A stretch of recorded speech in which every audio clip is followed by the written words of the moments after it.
From the earliest writings of man, we know that the human race has been comprised of the haves and the have-nots. When I was a kid back during the Great Depression, I was obsessed with a desire to know what invisible something separated the haves from the have-nots, being a have-not. I wanted to know why so few managed to be well off financially in a country where success is available to everyone. For example, in checking the Statistical Abstract of the United States, published by the Bureau of the Census, I discovered, just lately, that only 10% of the men in this country, 65 years of age and older, have incomes of $6,000 or more a year. More than 80% of all men 65 or older have incomes under $4,000 a year. Only 7.6% have incomes between $7,000 and $10,000 a year, and only 3.7% have incomes of $10,000 a year or more. A man starts his working career in his 20s, often earlier. He's fortunate in that he lives in the free world. He has better than 40 years to make the grade financially in the richest country on earth. Yet, according to the statistics, only about 10 out of 100 will be financially secure by the time 65 rolls around, and only about 4 men out of 100 will be financially comfortable. Now, why? Well, let me tell you how to find out for yourself. Conduct your own survey. Start down the street in your neighborhood on any Saturday or Sunday and ask the man of every house 2 questions. The first question is, what are you doing at the present time to increase your income now? That is, how much do you want to earn? And when you've evaluated the blank stare you get in response to that question, ask question number 2, which goes, how much money are you planning to be worth at age 65? Now, when the silence becomes too unnerving, thank him and move on to the next house. Ask 50 men, 100, 1,000, until you're completely convinced that the reason men don't make more money during their working lives, and the reason men aren't financially independent by the time they're 65, is simply that they seldom, if ever, do any constructive thinking on either subject. It's that simple, unfortunately. The reason it's so easy to earn far more money than the average man earns in this country is that so very few are going about it the right way. This is a race without enough contestants to bother about. The few who are really in the race can all be winners. Some will finish ahead of the others, but even the man who finishes last in this race will be financially secure. Most people, more than 90%, aren't even in the race. To prove it, ask yourself the 2 survey questions. Up until the time you started listening to this message, what were your plans for increasing your income? How much do you want to earn? And how much money had you decided to be worth by the time you're 65? You see, people who earn large incomes aren't lucky, and they're not crooks as those without money are so fond of pretending, nor are they endowed with more brains or talent necessarily than their friends and neighbors, nor are they privy to occult secrets, and only a very few were lucky enough to have had rich fathers or grandfathers. Most of the people earning the big incomes today started the same way you and I did, and most other people. The only difference between the men who earn big incomes and those who earn small incomes is that those earning big incomes decided to earn more. They're the people who made it their business to earn more. You see, a woman who does not think about baking an apple pie for dinner tonight will never think of looking up the recipe for apple pie. Without the decision for pie, there's no motivation for checking out the recipe. A man who does not think about driving his car to St. Louis, Missouri or Nacogdoches, Texas will never get road maps which show how to get to St. Louis or Nacogdoches. And a man who never decides to earn more money will never think of learning how, of looking up the rules for earning more money. You see, people do what they make up their minds to do. So get rid of the ancient superstition once and for all that people who earn big money are special people, or lucky, or get the breaks, or had money to begin with, or knew someone, or are smarter, or anything else. These are alibis. They can all be disproved 1,000 times. The reason there are so many of these alibis around is that men who fail to make the grade financially are seldom honest enough to just admit that they really didn't try and keep trying. So in order to justify their failure, in order to remain seated, they dream up and pass along these old alibis. We're all self-made, but only the successful will admit it. I once had occasion to visit Charleston, South Carolina. I'd never been there before, so I hired a taxi to drive me around the historic old town. I particularly wanted to see the battery where that famous shot was fired on Fort Sumter. Along this beautiful drive, some of Charleston's oldest and finest homes look out over the bay. I commented to my cab driver on what lovely homes they were, and he said, yes, some of those homes have 40 rooms. And then he thought a moment and he said, and every one of them is owned by a crook. This is how the have-nots justify themselves and their lot in life. I didn't say anything because I didn't feel I was entitled to advise him or try to straighten out his thinking. This is a free country where as long as he doesn't hurt others, everyone has the unalienable right to be just as wrong as he wants to be. As Thomas R. Lounsbury, the American scholar and educator, put it, we must view with profound respect the infinite capacity of the human mind to resist the inroads of useful knowledge. My taxi driver and men and women like him all over the world have been kidding themselves and holding themselves down and refusing the bounty and abundance of the world for centuries. Knowledge is available to everyone. We can either listen to those qualified to teach us, or we can go along with those ancient stumbling blocks we get from people who don't know any more than we do. The truth, incidentally, about those homes along that beautiful drive is that they were built by the men and women who made the largest contribution to the city of Charleston. In just a moment, I'm going to give you the formula for getting rich, but before I do, I want to remind you of something. Before a jet pilot begins his takeoff from an airport, he carefully goes over a checklist, item by item. He does this not only because it's required by law, but because he cannot afford to trust so important a job to his memory alone. He has another checklist that he goes over just as carefully before he begins his letdown at his destination. He does this without fail every time he takes off and every time he lands. Well, I think living successfully is as important as flying an airplane. And because of this, I think each of us needs a checklist too. And that's why there's one included with this cassette. We need a checklist to go over item by item before we take off in the morning and before we drop off to sleep every night. So I want to recommend that you affix the checklist to your bathroom mirror. Stare at it as you brush your teeth in the morning and stare at it again as you prepare for bed at night. Go over each item, and as you do, think of what each item represents. Now here's number one. It's the formula for getting rich. It also explains why you're in your present position, whether you're earning $6,000 a year or $16,000 or $60,000 or $600,000. It applies to every adult, whether he's employed or unemployed. It applies to the richest man and to the poorest, and every person in between. And here it is. Our rewards in life will always be in exact proportion to our contribution, our service. Now that's what the formula means as the first item on your checklist. Memorize it. Our rewards in life will always be in exact proportion to our contribution, our service. Listen to it, think about it until you know it emotionally as well as intellectually. It might give you some slight feeling of superiority to realize that there's probably not another man within a mile of where you live who knows it. You can add it as a question on your survey if you want proof of that. If you want it in another form, here it is as it applies to a man's job. It's the same thing really, the same thing applies, but you can express it differently. The money you're paid by the company you work for will always be in direct ratio to the need for what you do, your ability to do it, and the degree of difficulty involved in replacing you. Maybe you want to write the formula down in both of its forms and think about it until it's as much a part of you as your name.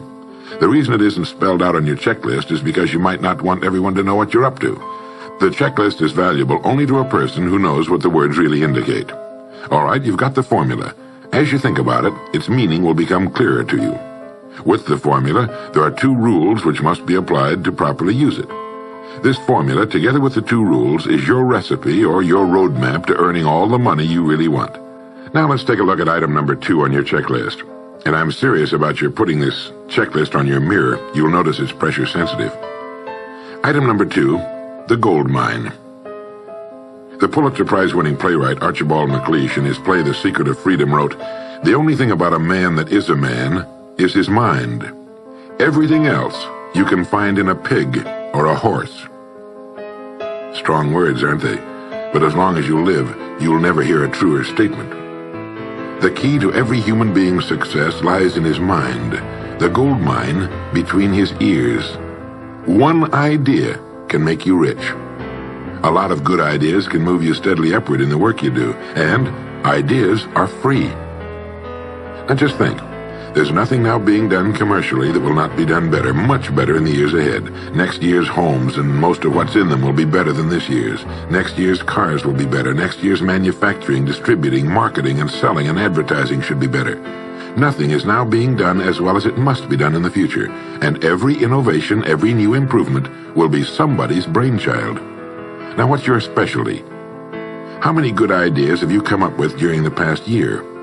If you continue on as you have in the past, where will you be and what will you be earning, say, a year from now, 5 years from now? Every day of our lives, we walk or drive by more opportunity than we could develop in a lifetime in 50 lifetimes. Back in the 20s, Sinclair Lewis wrote that you can kidnap a man, blindfold him, take him to any city in the country with a couple of notable exceptions, put him in a chair in the downtown area, take off his blindfold, and he could sit there a week and not be able to tell you what town he's in. The streets are all alike. The buildings are all alike. The businesses all look alike. This is still largely true today. The reason for this being that most businessmen in this country are playing a game called follow the follower. If a man goes into business, no matter what line it happens to be, the first thing he does is make certain that his place of business, outside and inside, looks exactly like every other place of business of that type in the country. Do you know why? It's because he's been playing copycat since he was a year old and does it without thinking about it. For the same reason kids dress alike in school. He wants to be one of the gang. He doesn't necessarily examine all the business establishments in his field and pattern his on the one outstanding example, the one that inspires him, the one that he can really believe in. He just does what everybody else in his business is doing, and by this simple process, he guarantees his own mediocrity. Whose drum are you marching to, if indeed you're marching to anyone's, and why? Remember, whatever you now do for a living will be done differently, quite differently a few years from now. Never in the history of mankind have the opportunities for all of us been so great. But the great majority of people will be the beneficiaries of progress, not those who bring it about. Which group are you going to belong to? If you want to be a contributor, not just a beneficiary, here's the first rule. It appears on your checklist as the gold mine. So, think. Think deliberately and with a purpose. Use the gold mine between your ears. Begin by thinking at a special time every day. Back during the Depression, a New York lumber dealer was growing rich while other lumber dealers were going broke. When asked how he did it, he said, "Every evening when I get home, I close myself up in a quiet room, sit in a comfortable chair, and ask myself, how will my business be conducted 10 years from now? Then I try to do it now." Instead of competing with every other lumber dealer, which is what they were doing, he was creating. He was doing the very thing man was designed to do, the very thing man does best. A company growing at the rate of 10% a year will double its size in less than 8 years. But a man can improve his effectiveness 50% or 100% a year or more. The experts tell us that every one of us has within him deep reservoirs of ability, even genius, that he habitually fails to use. Well, let's begin now to reach into these deep, rich areas of pure net profit and use more of our real abilities. Let's think. Here's the best way I've found to make yourself think. Start getting up a little earlier than you're accustomed to. Right off the bat, this gives you extra time that 95% of the men in this country are not using at all. 1 hour earlier a day gives you 6.5 extra 40-hour weeks a year. But at this time in the morning, take a refreshing shower, dress, get yourself a fresh, hot cup of coffee if you're a coffee man, and then sit down to a clean sheet of paper. At the top of the paper, write your financial goal. Now, this is the amount of money per year you intend to earn soon. Incidentally, you might like to keep this to yourself, too. It's nobody's business but yours. Then, start to think. Think about your goal and what it'll mean to you and your family. Then see how many ideas you can come up with to help you reach that goal. Ideas to improve what you now do for a living. Ways of increasing your contribution to match your income goal. You know, jobs don't have futures. People do. No matter what line of work you may be in, there is within it more than enough opportunity to last a lifetime. You don't have to think of brand new ideas or revolutionary new ways of doing things, although you well might come up with some. Think of ways of improving what is now being done. If you are to increase your income by the amount you've specified, you must find ways of increasing your contribution, your service. And the key to this is to be found in your mind, in that gold mine between your ears. Try for 5 ideas every morning and write them down, and save those sheets of paper in a special idea file. Many, perhaps most of your ideas will be worthless, but some of them will be very good. A few will be excellent, and every once in a while you will come up with something really outstanding. You see, 5 ideas a day is 25 a week if you don't think on weekends. Now that's more than 1,000 ideas a year. One idea can get you to that income you're shooting for. The law of averages swings so far in your favor you just can't miss. Try to develop a sense of expectancy. That is, try to hold the feeling that the goal you're shooting for is a sure thing, and that it's only a matter of time before it's realized. You know, Henry Ford didn't start making cars until he was 45. A friend of mine started a new company at 65. He's still going strong, and his new company has sales of better than $300 million a year. It's almost never too late. Try not to think of things outside of your own line of work or whatever it is you're most interested in. To think well and profitably, you must discipline your thinking. Keep it on course, controlled, keep it in one field, specialize. Now for the final item on your checklist. It appears as the word. And the word is attitude. Attitude has been called the most important word in the language. William James put it this way. He said, "The greatest discovery of my generation is that human beings can alter their lives by altering their attitudes of mind." Now this is something to think about. Can alter their lives by altering their attitudes of mind. It's another way of saying we become what we think about. Look at it this way. Your total environment, if you've been an adult for any appreciable period of time, your total environment is a reflection of you as a person. The house and the neighborhood in which you live, the car you drive, the clothes you wear, the job you do, the people with whom you regularly associate. Your total environment is an exact and merciless mirror of you as a human being. Now, if you feel your environment can stand some improvement, you have only to improve your attitude, and your world will gradually change to reflect the changing person. Here's how to change your attitude. Beginning now, begin to act as would the person you most want to become. Now that is, if you were already in possession of the goal you're shooting for, how would you conduct yourself in all of your affairs? Well, do it now, and tomorrow, and the next day. Begin now to act the part of the person you most want to become, and you'll end by becoming that person. Subtly, in little ways, in the way you dress, in the way you talk, in the unfailing courtesy you show to every person with whom you come in contact, begin to act the part of the person who has already achieved that which you're shooting for. The German philosopher Goethe gave us the secret when he said, before you can do something, you must first be something. When you behave like the person you most want to become, the things that person would have will tend to come to you. It's simply cause and effect. Don't be in too big a hurry. It takes longer to build a skyscraper than a chicken coop.